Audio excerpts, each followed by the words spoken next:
A biblical perspective on life, culture and current events. This is 2020 on Vision. Insight into what's happened overnight, momentous events that have been going on in the Middle East. All eyes have been on Israel and Egypt overnight. All 20 of the living Israeli hostages were released. Isn't that a wonderful point of celebration? And world leaders coming together with a view to the future of Gaza. Now, there are still concerns as to whether the end of hostilities or the ceasefire will lead to a lasting peace. That might be our prayer. The future, though, is fragile. Some are asking, can there be peace if Hamas continues to hold an active presence in Gaza? And at this point, Hamas has not agreed to disarm. Well, overnight, Donald Trump addressed the Israeli parliament called the Knesset to mark the long-awaited end of the 2-year war that was sparked by the Hamas terror atrocities against Israel on October 7th, 2023. Donald Trump then flew on to Egypt, where he signed a US-brokered peace agreement marking the formal end of hostilities at a meeting with 20 world leaders. Well, continuing our conversation today, and our special guest, Australian Christian expert on Islam, Dr. Bernie Power, is joining us from Melbourne School of Theology. He's an insightful commentator with his deep understanding of the Islamic mindset. He teaches the Quran, the Hadith, and Muslim thought at the Melbourne School of Theology. He's written numerous books on the Muslim-Christian interface. Dr. Bernie Power has lived and worked in several Muslim countries over many years. He even speaks and reads Arabic, and it is our absolute privilege to have him back with us today. Bernie Power, welcome back to 2020. Great to be with you, Neil, and just great news coming out of Israel in these last 24 hours. Pretty amazing. You know, Bernie, for 2 years, the commentators on this program have been saying if only Hamas would release the hostages, there could be an end to all of this bloodshed, and that's happened. I wonder if you've got an impression how you were feeling when those first hostages made their way to freedom yesterday. In fact, I watched the videos of the reunions this morning with the hostages with their families, and it was really heart-moving to see that. And there's something which many people thought was impossible, that Hamas would never release these hostages, and they've done it. They haven't released all the bodies, probably because they haven't been able to find them all. 4 have been returned, and there's still another 20 or so missing. And before we move on from that, some will be thinking, well, maybe those remains are less important, but in the Israeli mindset, in the Judeo-Christian mindset, there is real value for the individual, and there's certainly a wonderful focus on the value of human life, isn't there, when you've got that level of expectation that every part of the remains of those hostages should be returned? Certainly for closure for the families, the just having a body to bury, a place to go to remember the person who died is really important. And I don't know if Hamas has got that in the back of their minds and they're holding on to them. You know, they're still holding bodies from people, some of that they captured and killed in, 1987. So, they've got long-term history of not handing bodies over. So I don't know what's going on in their minds in this case. As I understand it, it's difficult to locate the bodies, and I guess we're talking about a complex tunnel system. Maybe they're not so coordinated and organised as you might expect. But do you think there could be even that element of withholding here that might be still, a last ace in the hand sort of thing? There could be. The other complicating factor is it wasn't only Hamas who took hostages and bodies on October the 7th in 2023. There were other groups. So Islamic Jihad was also involved, as well as some of the tribal groups when the walls were broken down to get into Israel. Opportunists ran in there and they grabbed people, killed them. Some of them may have died during captivity, and so the bodies could be all over the place. And you mentioned, the tunnel system. There's about 500 kilometres of underground tunnels, just this massive thing. A lot of them have been bombed and destroyed by the Israeli military response. And so it could be that they really don't know where they are. You know, we've been talking about the Trump involvement, doing the deal, and the pressure that has come on Hamas to, in fact, cause there to be a pause or end to hostilities here and to release those hostages. When we think of pressure, what do you think of? Understanding that Islamic mindset, saving face, all sorts of things in the way that mindset might work, but the pressure on Hamas, how do you describe it? There's a verse in the Quran which says, "Do not sue for peace when you have the upper hand." And so this really showed how Hamas really felt that they were in danger of total extinction. They knew that Israel's military operation, which was increased just in recent weeks, where Netanyahu said we're going to go in and finish the job, and also knowing that Donald Trump said to Israel, go in and do it quickly. So they just realised that they had everything to lose by not doing anything. So that's what brought them to the negotiating table. Otherwise, they wouldn't have gone there. So I think the pressure, both military and the political, were really imperative in this case.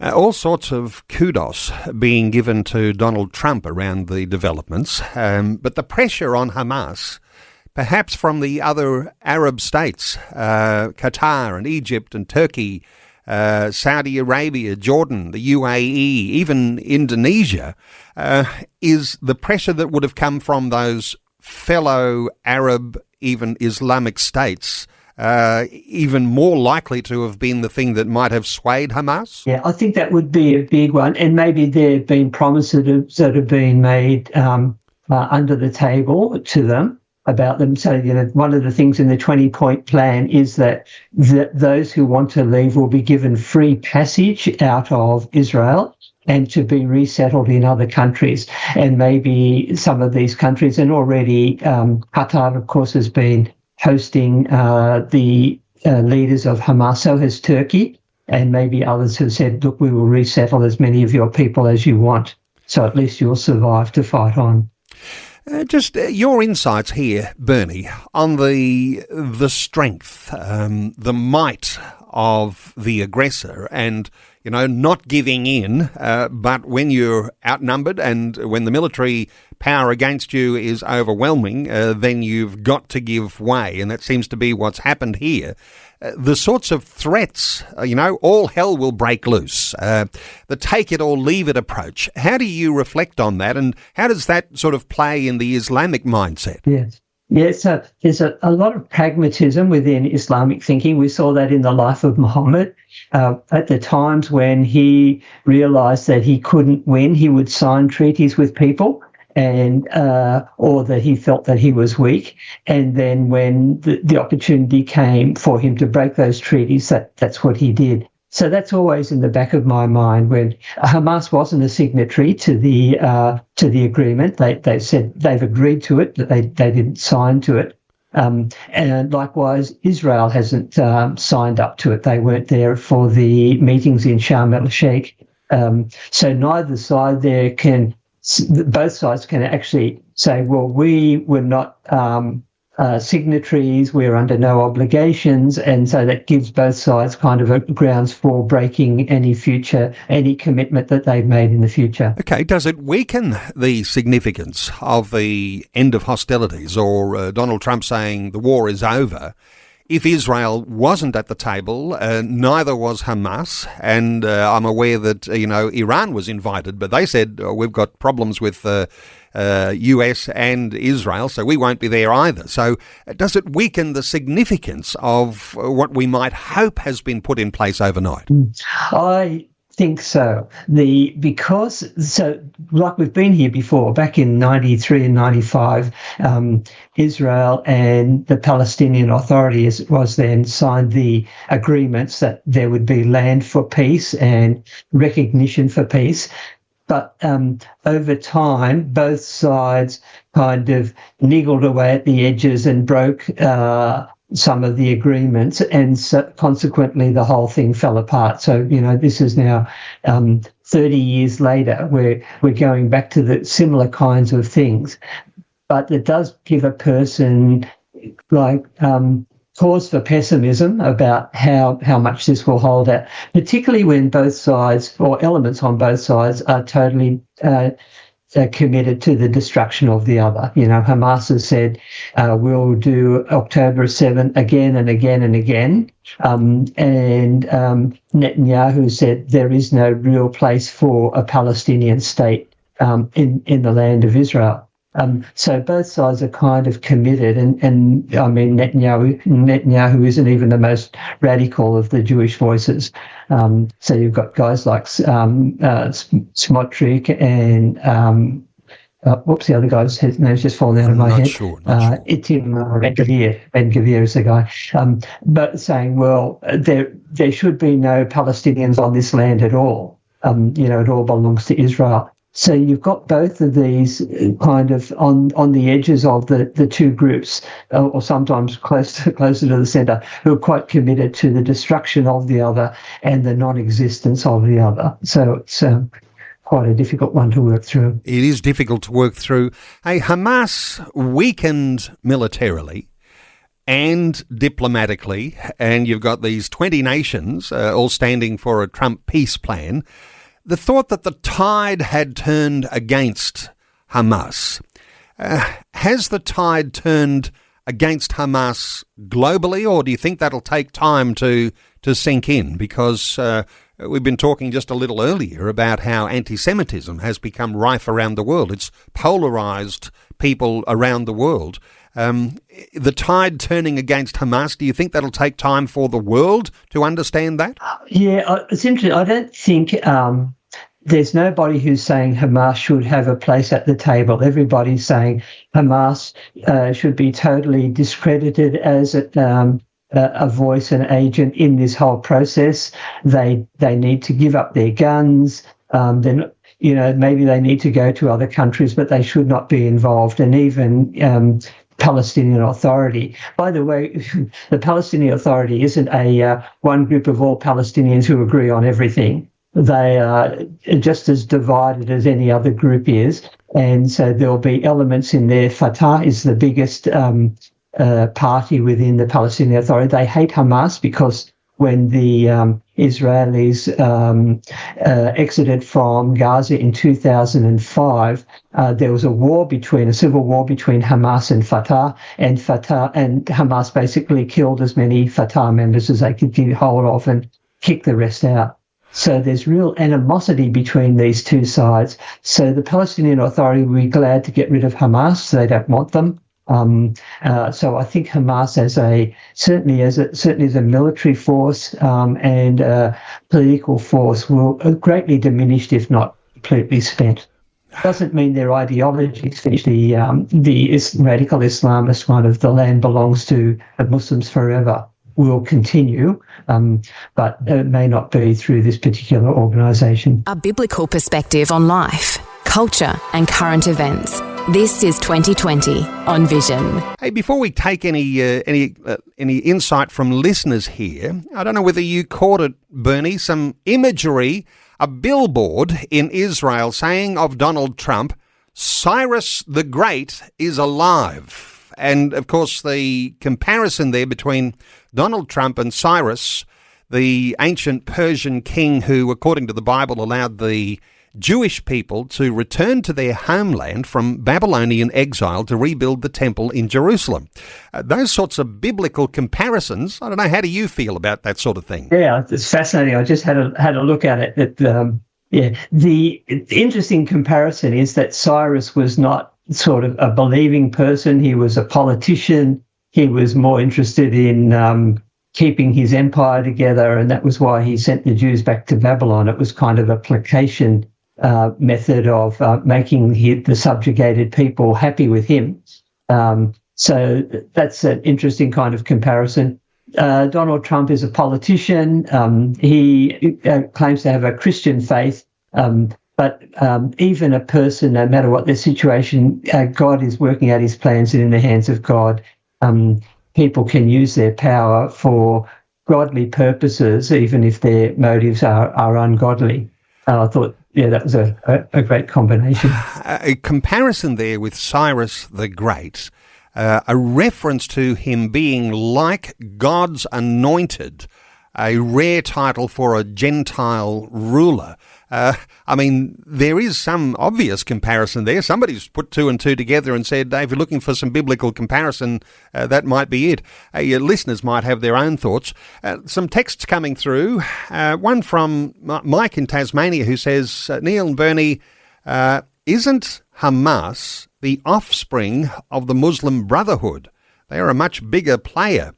Mike in Tasmania, any thoughts here around connections that Hamas have, where their foundations might be? Muslim Brotherhood, thoughts, Bernie? Yeah, sure. Yeah, you're right, Mike. That's true. So they're one of the many organisations that have come out of the ideology of the Muslim Brotherhood.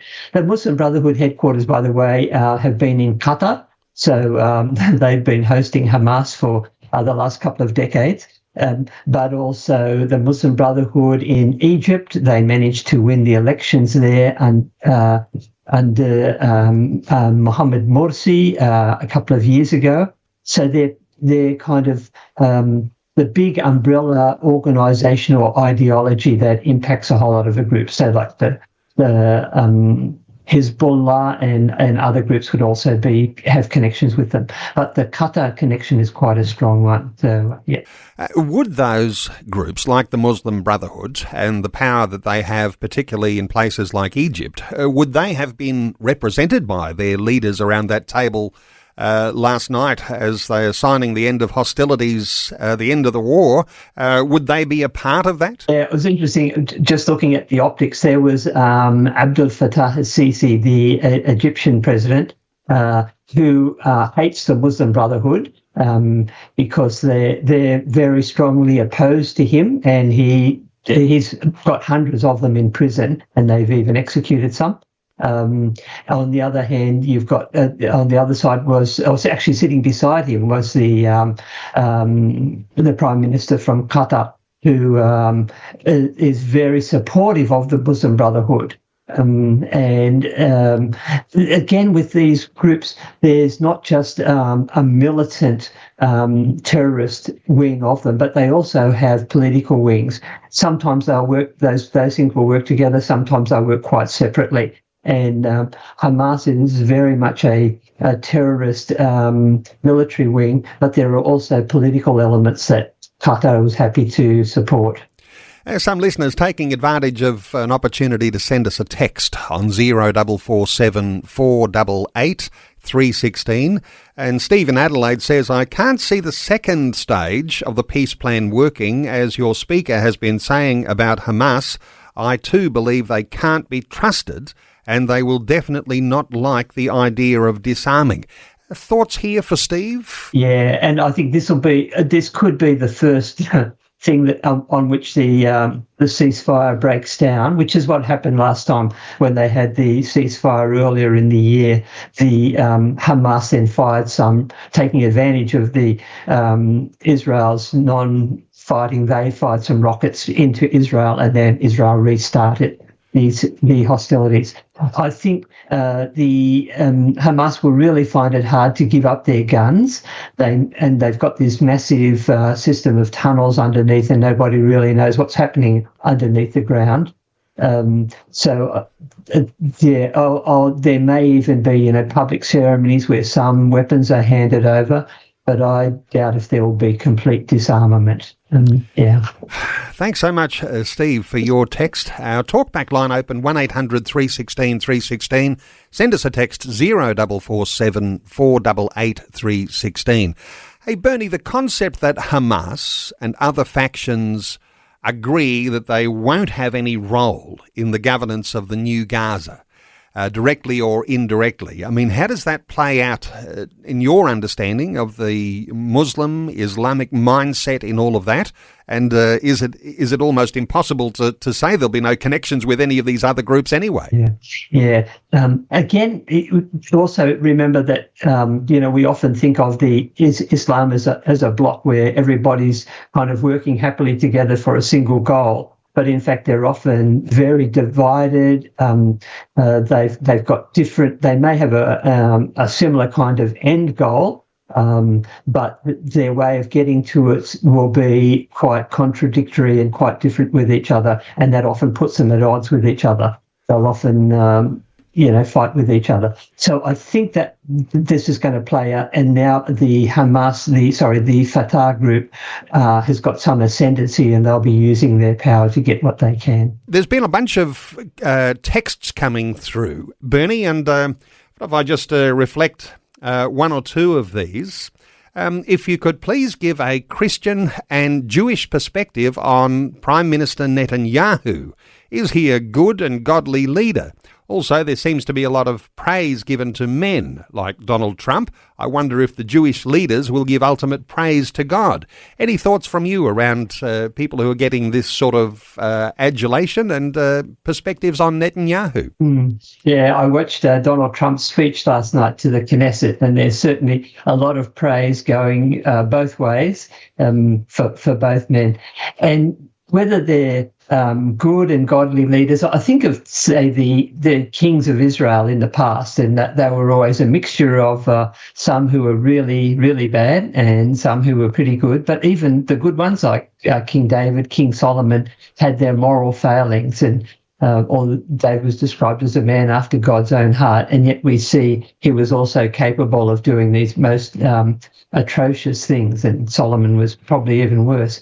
So I think we probably need to think about God can use anyone. God has his purposes which he's working out, and a person's character is important for them, but even the people of questionable character can also be instruments in God's hands for his work.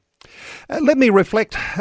Just interesting, isn't it? Not everyone who's listening to our program is on the same page. There are some who have a completely alternative idea. And I do often say, if you've got a critique, you can be a part of our conversation too. Well, there is a text that's come through. It's I think it's an anonymous listener, but they're saying, first off, Israel was committing genocide, so don't call it a war. Let's remember Israel is going against international law with their occupation, as well as heinous war crimes for the last 2 years. Withholding aid, cutting water, all war crimes. It's not illegal to resist illegal occupation. Don't claim to be Christian whilst completely ignoring the facts here. Zionism is racism. Zionism is evil. I might just say I'm quoting a listener there on a text. I agree with none of it, but I'm interested in your perspective. When you must come up against these sorts of things all the time, Bernie. But for that listener who's reflecting those things, what are your thoughts? Yeah, certainly, and that is a perspective, and it's great on Vision Radio that you allow people to have different points of view. On lots of other radio stations, they won't. So you wouldn't get a chance to even put up that alternative point of view. And I think the first thing to recognise that there is evil in the world. We don't deny that. It's rampant, and over these last couple of years, we've seen the deaths of thousands of people, unjustifiable people being killed. Who maybe had no connection at all with the events that caused it. And we mourn the deaths of every one of them. Every life, whether it's a Palestinian life or a Jewish life or a Christian life, is a sad, the loss of that life is a sad thing, because every person is created in the image of God. So we need to take that quite seriously. And the question of genocide is something that's been brought up, and that word has been bandied around, and it may have been one of the things that caused a whole lot of nations to recognise Palestine, including Australia, the fear of being branded with that, of supporting a genocide state. But also we need to go back to the origins of this. On October the 6th, the two sides were living there together. On October 7th, that changed with the terrible events, and the retribution has been equally terrible.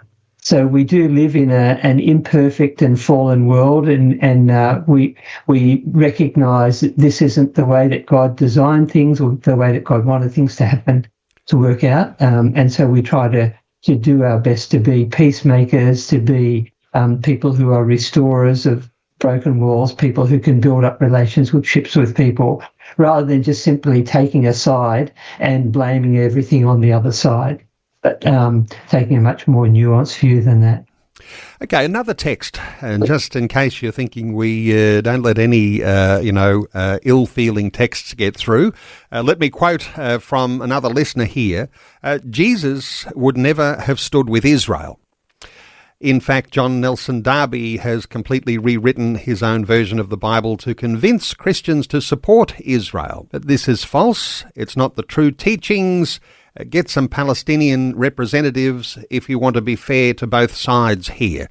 Now, just mentioning, John Nelson Darby, he wrote annotations in a Bible that was very widely accepted around the world, and that sort of introduced dispensationalism into our thinking, that idea of a timeline and pre-tribulation raptures, and, there are all sorts of things to talk about in all of that, but I'm wondering whether you've got any thoughts here. I mean, that's a pretty bold statement that a listener would suggest here today. Jesus would never have stood with Israel.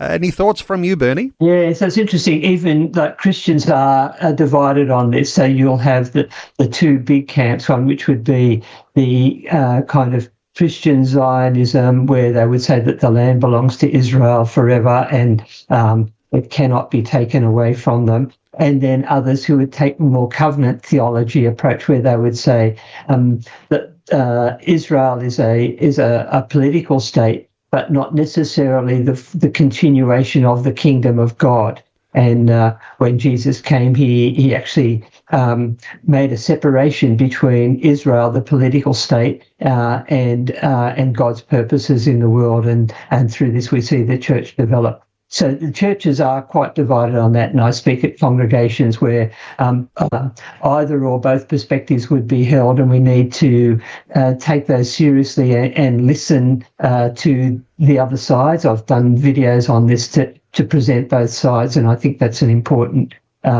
distinction that we keep in mind as we're going ahead with this. And, for that listener talking about John Nelson Darby and the introduction of different ideas about timelines, and, didn't need Darby to take that. A lot of other scholars would have come up with some similar things if they're taking a more literal approach to biblical prophecy. And those things are quite relevant, aren't they? To blame Darby here, or however that looks, might not necessarily be, the answer to understanding what's going on now in hearts and minds. Any thoughts here, Bernie?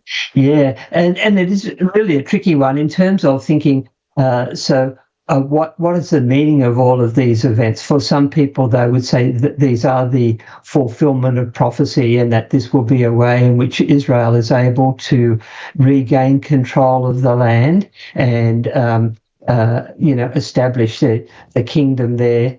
But for other people, they would say, well, no, we've seen actually this will be, if this happens, it will be a conceding of more of the land, because they'll allow the establishment of a Palestinian state within that land of Israel. I don't have a clear answer on that. All I do know is that throughout history there have been kind of claims and counterclaims on this kind of topic, and particularly in the last 100 years, it's really come to the fore with the establishment of the State of Israel in there. But we do want to see opportunities for people to be able to live freely in peace and prosperity, no matter where they come from or what their background is.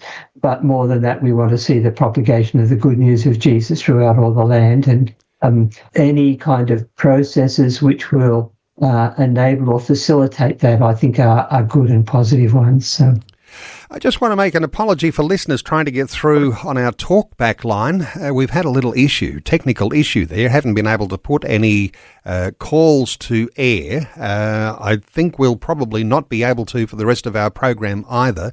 You can send us a text on 0447 488 316. Hey, Bernie, if you're looking to what the biggest priorities might be now, going forward, what comes to mind for you?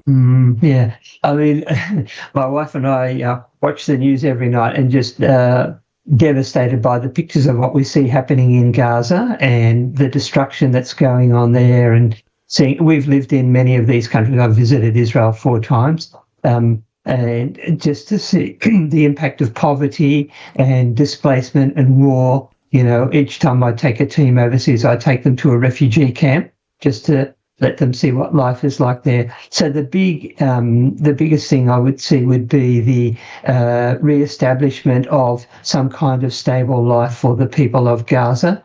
They did vote Hamas into a government back in 2007, but they're often regretting that situation now, and they're now wanting just to return to some kind of peace and normality and whatever. So getting that established and the ceasefire is the start of that. Hamas disarming will be the next step, and then getting a stabilising force in there and seeing the reconstruction of accommodation and public services is the next one.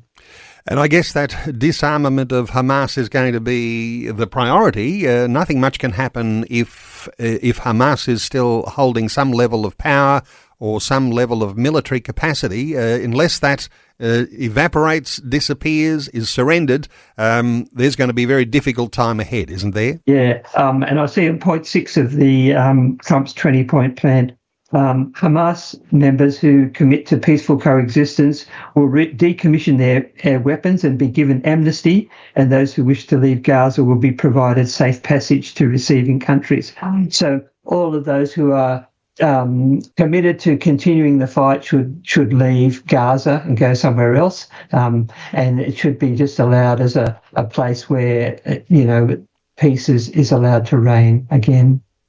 Hey, another listener comment on a text, and coming back to this issue around how Christians interpret the Bible. The listener says, the Israel today is not biblical Israel. Jesus came to save us all. There is no Jew or Gentile in Jesus' kingdom. There's only God's people. You are not saved by bloodline. I'd have my own thoughts on that, but throwing to you here, Bernie, what are your thoughts for that listener? Yeah, so it's interesting. Even within Judaism, they have problems, or some of them have problems with the political expression of the Jewish faith. I was walking through the old city of Jerusalem at one time, and I saw a big banner which says, Zionism and Judaism are diametrically opposed. And so for some of the Jews, they would say, well, our Jewish faith is about obeying the Torah, obeying the laws of Yahweh, and being the kind of people that he wants us to be. It's not about establishing a military and political state. So that division is there.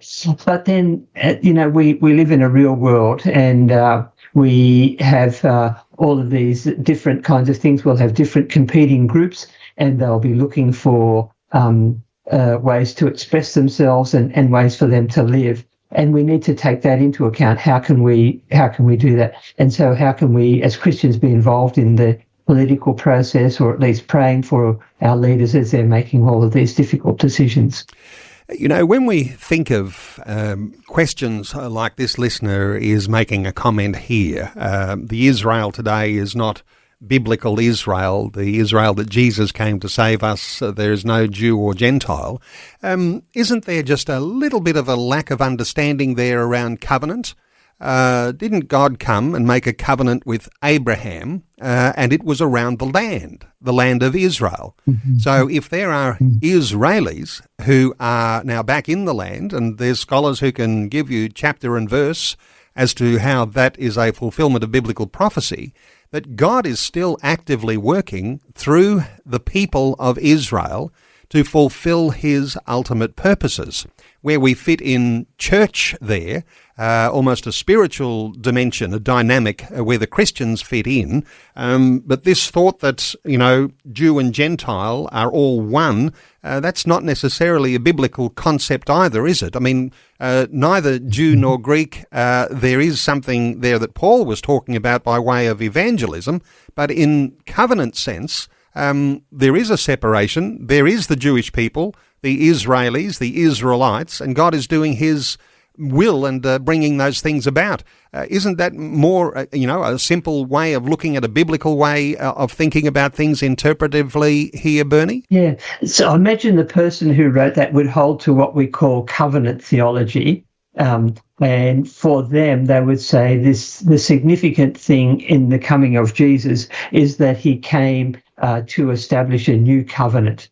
And in the book of Hebrews, it talks a little bit about this. So in Hebrews 8:13, it says, by calling this covenant new, he also made the first one obsolete, and soon what is obsolete and aging will soon disappear. So this would be the kind of theology that I mentioned that person would hold, and other verses where it says all of the promises of God find their yes in him.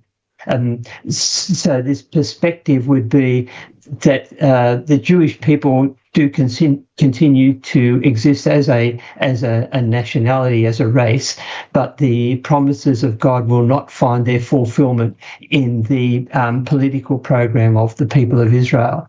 That doesn't mean that there is no future for the people of Israel. That in Romans 11, Paul talks about a great turning to God that will happen in these last times, and the branches that have been cut off will be grafted back on again.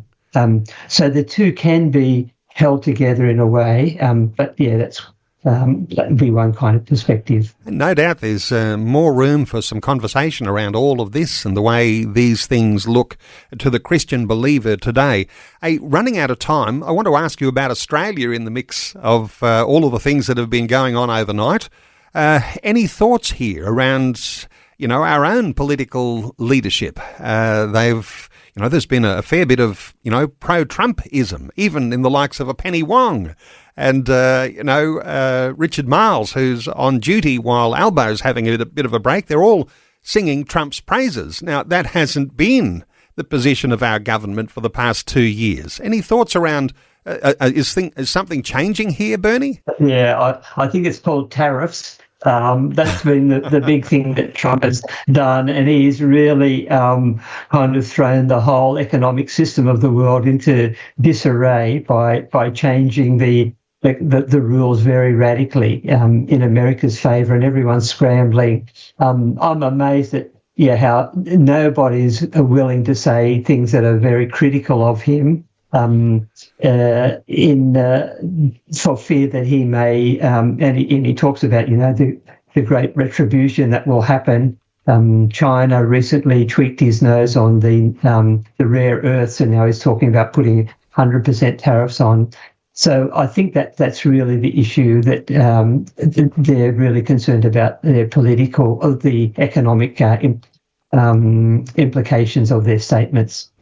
Okay, I'm going to take that as there may be some anti-Semitic sentiment in our government, but there might be something pragmatic in the way they might be thinking about tariffs, and so therefore saying things that might look good on the world stage right now.